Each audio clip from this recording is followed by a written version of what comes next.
Con las historias de Lorenzo Falcó, las tres novelas de mi espía y de mi agente franquista en la Europa turbulenta de los años 30, he intentado que el lector se mueva por ese mundo, que vea ese mundo con los ojos de entonces, no de ahora, que se vista, que luche, que sufra, que tenga miedo, que ame, que coma, que baile, que escuche la música como entonces, ¿no? Llevármelo allí. Entonces, bueno, si alguien quiere hacer un recorrido por ese mundo, ¿no? Si alguien quiere hacer un recorrido por ese mundo en blanco y negro, del glamour, de aquellos tiempos peligrosos y al mismo tiempo con mucho encanto, si yo fuera él, leería las novelas de Lorenzo Falcó.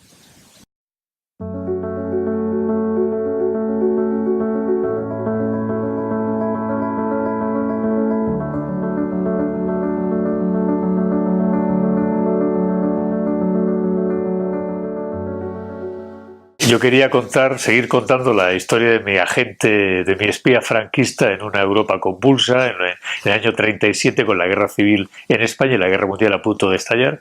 Y esta vez me apetecía moverlo por ese París culto, literario, artístico, de donde conocemos, pero cuyos rincones oscuros no conocemos tan bien, ¿no? Entonces la misión es que, bueno, le encarna a Picasso el mando franquista que vaya a París a sabotear, a destruir el Guernica que Picasso está pintando en ese momento. Picasso apoyaba a la República Española. Y bueno, entonces, bueno, con ese pretexto muevo a Falcó por allí, lo infiltro en el mundo de Picasso, en el mundo de los artistas, de los escritores, y bueno, y la verdad es que me lo he pasado muy bien con toda esa trama.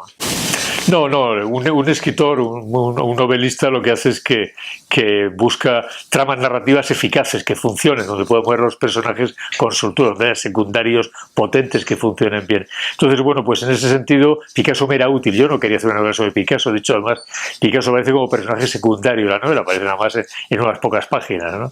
Pero bueno, pero el Guernica, el hecho de querer destruir el Guernica ya me apetecía mucho, era un móvil narrativo bastante potente y me sedujo la idea. Me divertía mucho la idea de imaginar a mi personaje saboteando un cuadro que es un icono del antimilitarismo, de la izquierda, de la República y de todo aquello que significaba en aquel momento la Europa crujiente y convulsa de los años 30. Sí, hay varias novelas mías. La tabla de Flandes tiene que ver con el arte y con el ajedrez, y también El pintor de batallas. Hay varias de mis novelas donde aparece el arte como... No soy fan es excesivo, pero conozco bien. Estudié historia del arte durante un tiempo. Tengo una buena biblioteca de arte y bueno, y durante toda mi vida que he viajado y bueno, y por todas partes, pues digamos, he ido acumulando conocimientos sobre arte y bueno, me muevo en él con cierta soltura. Bueno, yo mis novelas, cuando alguna de mis novelas toca un tema histórico, ¿no? Bueno, entonces procuro manipular la historia, es decir, respetar con mucho rigor el marco general, estudiar muy bien la época. Es como si fueras a falsificar un billete de banco, antes hay que conocerlo muy bien para hacerlo tú falso. Pues yo es igual, ¿no? Primero me documento mucho, trabajo mucho con el rigor histórico. Cuando ya lo tengo ya bien establecido, entonces empiezo a manipular la historia, meto a mis personajes, invento cosas, hago trampas, trucos, guiños, y bueno, es la parte traviesa, divertida de jugar con la historia. No son novelas históricas, son novelas. Y la narración, la imaginación es siempre más importante que el hecho histórico. Yo no pretendo recrear la historia, utilizo la historia como escenario, como telón de fondo, como territorio por el que se mueven mis personajes. Bueno, en principio uno podría esperar quizá desde fuera que el autor sienta presión, puesto que el lector espera ya algo bueno, o que sea mejor o al menos igual de bueno que lo anterior. Pero hay algo lo contrapesa eso, y es que como en la serie el personaje es muy conocido, te manejas con mucha soltura en ese mundo, controlas la documentación, te es muy familiar y los secundarios, entonces te mueves con mayor fluidez y mayor soltura. O sea, la presión, digamos, de lo que sabes que espera el lector se compensa con la comodidad de sentirte en un territorio que es muy conocido. Yo ahí tenía un desafío importante en esta novela. Yo tenía que hacer un personaje que es un torturador, un asesino, un mercenario, un tipo que trabaja para el bando franquista, o sea, todo negativo, ¿no? Entonces, para compensar eso, pues entonces, ¿qué pasa? Lo doté, lo hice simpático, encantador, guapo, elegante, seductor, ingenioso, con talento para que el lector lo aceptara. Tenía que conseguir que el lector aceptara a un asesino torturador como compañero de literatura ante 3 novelas, al menos, ¿no? Y bueno, y de eso se trata. Pero bueno, soy un escritor profesional, conozco mi oficio y bueno, y la experiencia de otras novelas escritas. Así que bueno, pues ahí está el resultado. Yo creo que funciona.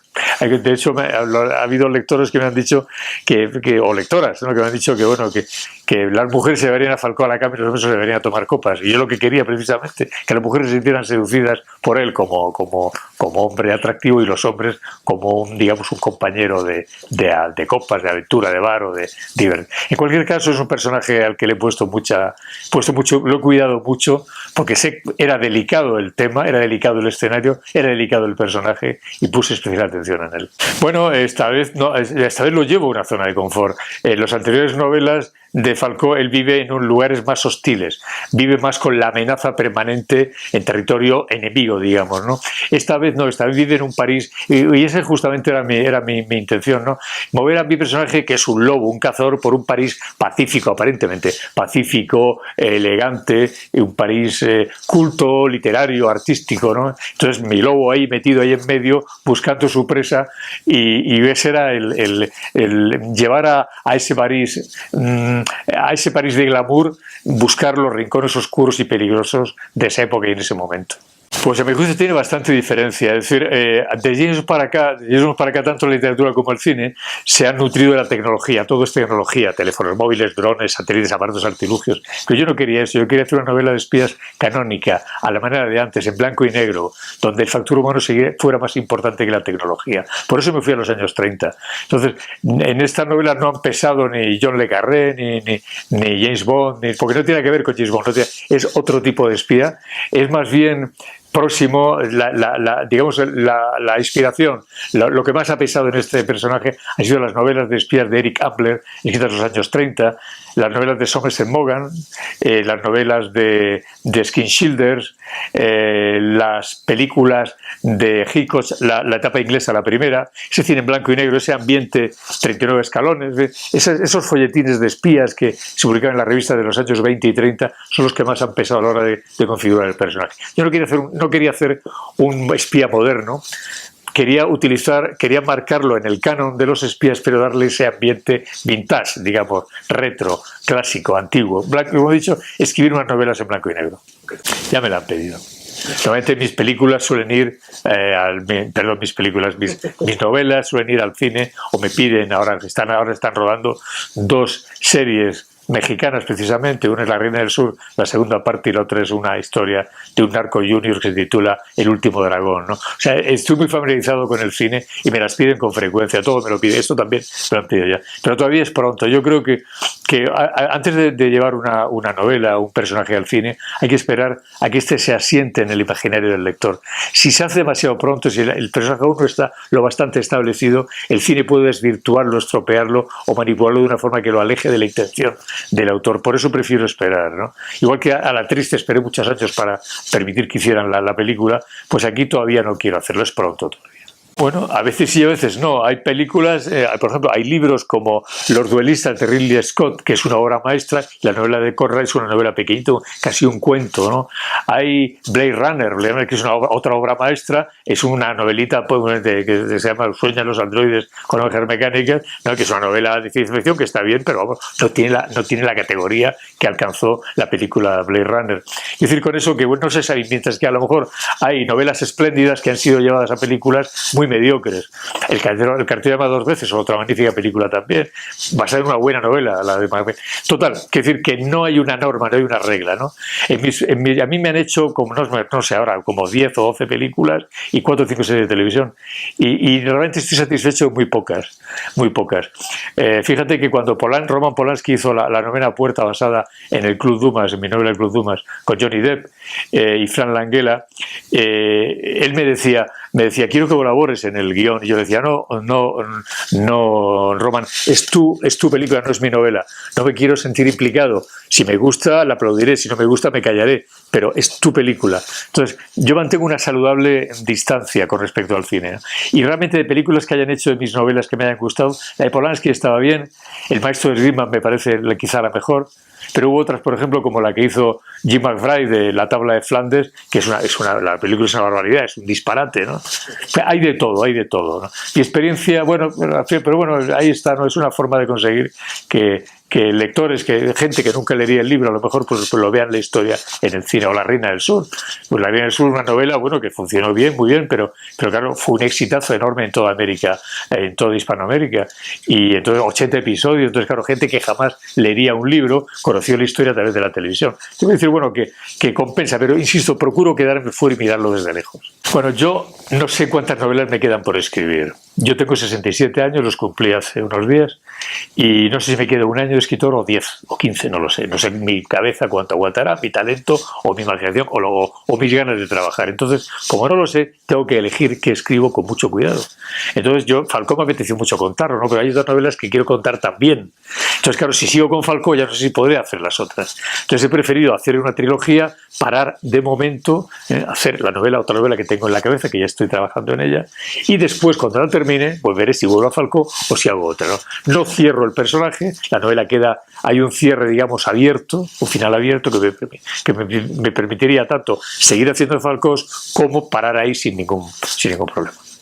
No creo que ningún comentario de lector haya influido en mi trabajo, pero ni ahora con las redes sociales ni antes, porque pues los jóvenes parece que siempre ha estado ahí, pero no, las redes sociales son recientes. Antes te escribían cartas, te iban a verte a las presentaciones, te llegaba el retorno de otra manera diferente. Ahora también llega por las redes sociales. Pero no, lo que pasa es que siempre lo escucho con atención porque se aprende de todo, ¿no? Sobre todo de los errores, se aprende sobre todo a ver si los personajes funcionan, ver si la historia va bien orientado o no. Eso sí, pero no creo que nunca haya escrito ni una sola página bajo la influencia de las redes sociales. Otra cosa son los artículos. Yo cada domingo, cada fin de semana hago un artículo desde hace 25 años y ahí sí las redes sociales influyen porque a menudo tomo material de ahí o tomo impresiones y con esas impresiones reescribo temas y tal. Pero eso es otra cosa diferente. Cuando la literatura es como tampoco la crítica literaria, ¿no? Yo llevo escribiendo novelas 30 años. Al principio la crítica literaria me destrozaba. Al principio yo era un periodista no puede ser literato. Yo era un intruso en el jardín, en el huerto privado de los grandes bonzos de la literatura, ¿no? Pero bueno, mis novelas funcionaban bien en muchos países, entonces tuvieron que aceptar mi presencia. La crítica ahora me trata bien, ¿no? Pero que ni antes ni ahora, ni cuando él me trataba mal, ni cuando ahora que me trata bien, nunca me ha influido a la hora de escribir esto o aquello, ¿no? Cuando un escritor tiene claro su trabajo, pero el escritor tenga éxito o no lo tenga, ¿no? Debe seguir hacer lo que cree conveniente. También lo que pasa es que después, claro, de 30 años escribiendo novelas, mis lectores ya me conocen perfectamente, ¿no? Ya saben quién soy, lo que escribo, lo que pueden esperar de mí para bien y para mal, ¿no? Entonces, bueno, una crítica no te perjudica y una alabanza te glorifica. Está ahí, es útil porque conviene saberlo para saber cómo es la reacción al final con los lectores. Son tus amigos, te siguen, les debes tu trabajo y tu libertad a ellos, ¿no? Pero es cierto que no me condiciona a la hora de escribir esto o aquello, no, en absoluto. Futuras, no, dice La Reina del Sur, que es mi novela mexicana por excelencia, además la escribí desde dentro. La Reina del Sur no es la novela de un gachupín que viene aquí de turista. Estuve viviendo en México, está escrita en mexicano sinaloense, la trabajé mucho y bueno, y la filtré mucho, la consulté con amigos, una novela muy elaborada, me llevó mucho tiempo hacerla, funcionó muy bien, de lo cual estoy muy orgulloso de esa novela y que esa novela se siga leyendo en México, se siga reeditando, pero yo creo que ya con México ya cerré, digamos, mi deuda moral, ¿eh? Ahora tengo otras historias que me interesan, pero bueno, nunca se sabe. Insisto, yo no sé lo que voy a vivir, no sé cuánto me queda, igual un día estoy en México, un día estoy en la Plaza Garibaldi o en Tepito o tomando una copa en una cantina o estoy aquí tal y una historia se cruza, ¿no? Y las novelas son eso, historias que se cruzan y las agarras o no las agarras, ¿no?